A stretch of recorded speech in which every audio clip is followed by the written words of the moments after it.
Good evening, visitors. Welcome to the Australian War Memorial's last post ceremony. My name is Karis May, and joining us today from the Royal Australian Air Force is Group Captain Colin Thompson. Today marks the 74th anniversary of the fall of Gona, which was part of the Greater New Guinea campaign.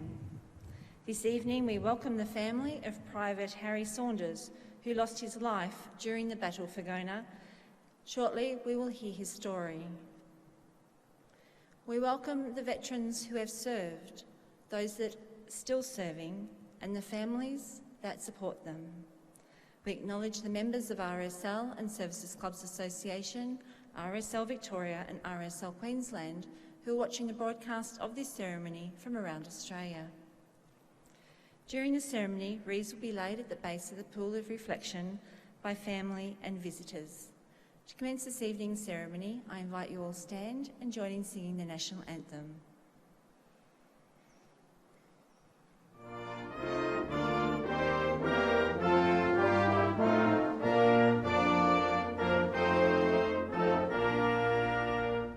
Australians, oh, let us rejoice, for we are young and free. We've golden soil and wealth for toil, our home is birth by sea.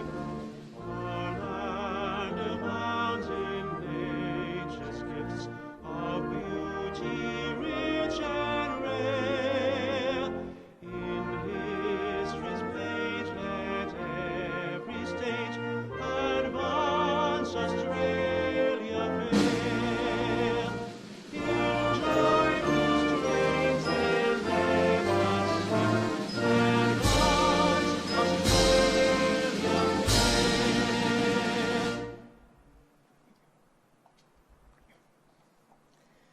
The Australian War Memorial was the vision of Charles Bean, Australia's First World War official historian. Bean landed with the Australian troops on Gallipoli and stayed with them at the front through to the end of the war. The idea of this national memorial and museum came to him at Pozières, France, in the depths of the bloody fighting of 1916. Bean's idea was that this would be a place where families and friends could mourn their loved ones buried in faraway places. It would also be a place that could help all Australians understand what these men and women had endured and what they had done for us. Bean's vision, to which we remain true, is best expressed as inscribed at the entrance to the memorial's galleries. Here is their spirit, in the heart of the land they loved, and here we guard the record which they themselves made.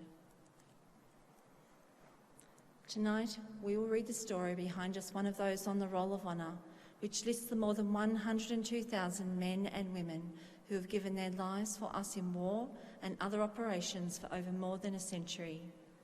But first, we present a lament, Flowers of the Forest.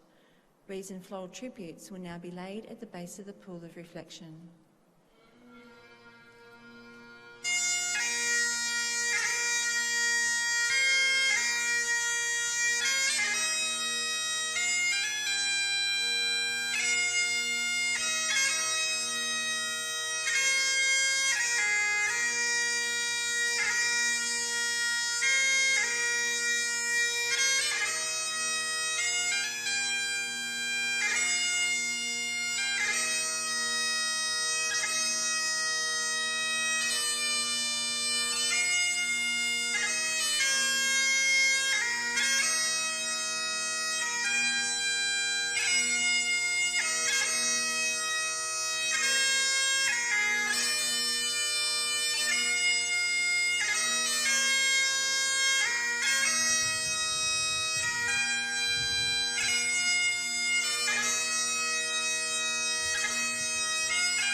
Today we remember and pay tribute to Private Henry Harry Saunders. Henry Harry Saunders, a Gudjadamara man, was born in Allensford, Victoria on the 13th of May 1921 to Christopher and Mabel Saunders.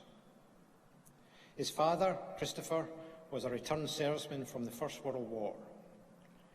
Henry and his older brother Reginald, known as Reg, were both brought up by their maternal grandmother after their own mother died. But the boys always remained close with their father. By the late 1930s, Harry, Reg and their father were in business together as timber cutters. But a bushfire in 1939 destroyed the business. Harry was travelling when the Second World War began. Returning home, he found that Reg had already enlisted and embarked for the service overseas with the 2nd 7th Battalion. He attempted to enlist under his proper name, but was found to be underage. He tried again, using the name Harry and putting up his age. He was accepted for service and joined the newly formed 2nd 14th Battalion. He was posted to 9 Platoon A Company, and amongst his new mates were Privates Bruce Kingsbury, Alan Avery and Lindsay Teddy Bear. Little known to any of them at the time, 9 Platoon would become one of the most decorated platoons in the Australian Imperial Force, but would also suffer terrible casualties. Saunders embarked with his unit from Sydney on the 19th of October 1940 aboard the transport Anquitania. It was a little over a month later when the battalion disembarked in Egypt.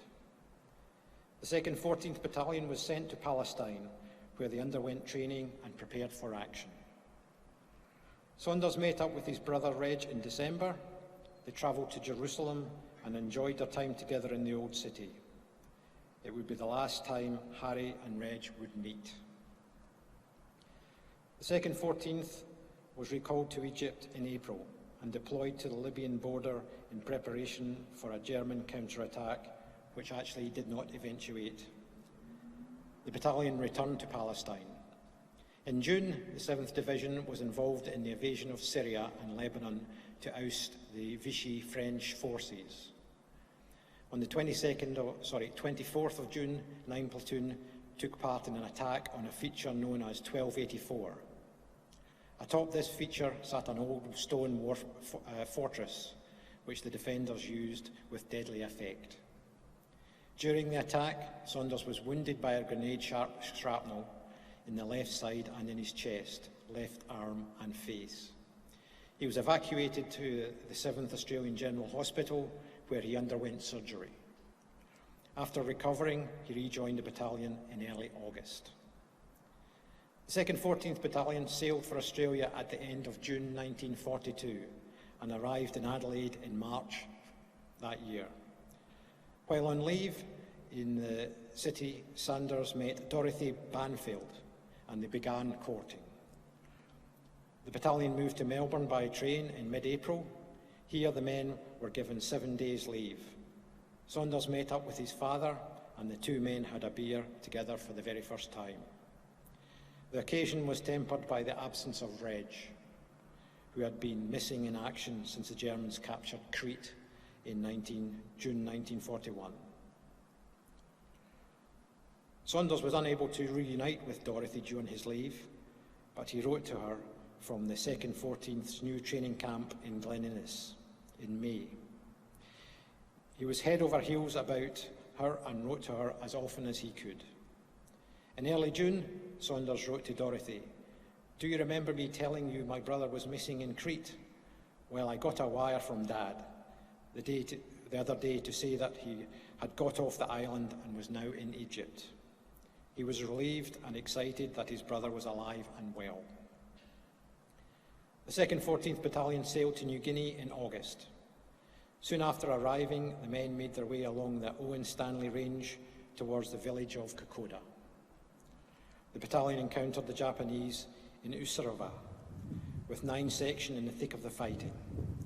One of their number, Private Bruce Kingsbury, was killed leading a counterattack and was posthumously awarded the Victoria Cross. The Australians were forced to withdraw, and many became cut off and were listed as missing in action. Among the missing was Saunders. Exhausted and suffering from malaria, he returned to Friendly Lines 7 weeks later. He then spent nearly 2 weeks recovering in hospital. He rejoined his unit in Port Moresby in November. Towards the end of the month, the battalion was flown to Popondetta. The men then marched towards Gona. By this stage of the campaign, 9 Platoon was a shadow of its former self. On the 29th of November, the battalion went into action at Gona. The advance had barely begun when Australians came under heavy Japanese fire. Saunders was involved in a number of heavy engagements throughout the day. In the late afternoon, as he and several mates made their way towards a Japanese bunker, he was shot in the head and killed instantly by a sniper. He was 21 years old. Saunders was initially laid to rest with the other fallen members of his battalion near Gona. After the war, his remains were reinterred in the Port Moresby Bonana War Cemetery.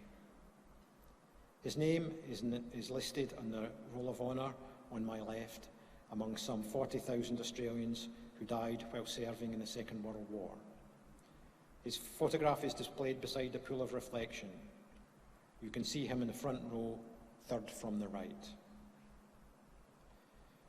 This is but one of the many stories of courage and sacrifice told here at the Australian War Memorial.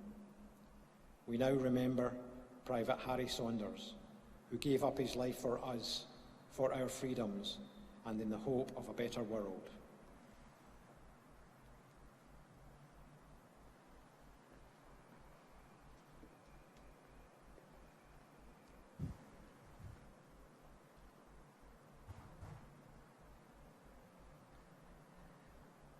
They shall grow not old, as we who are left grow old.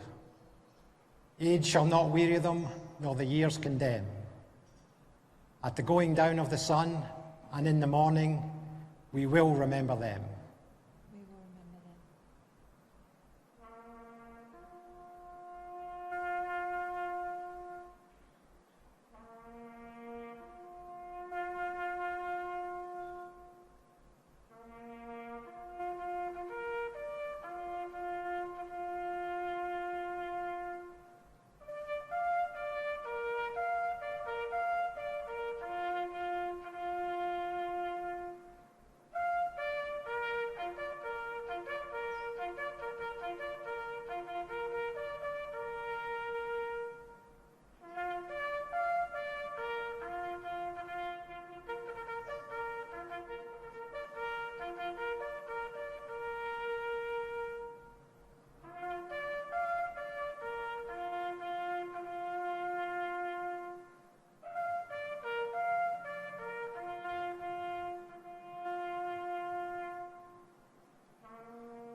Lest we forget. Lest we forget.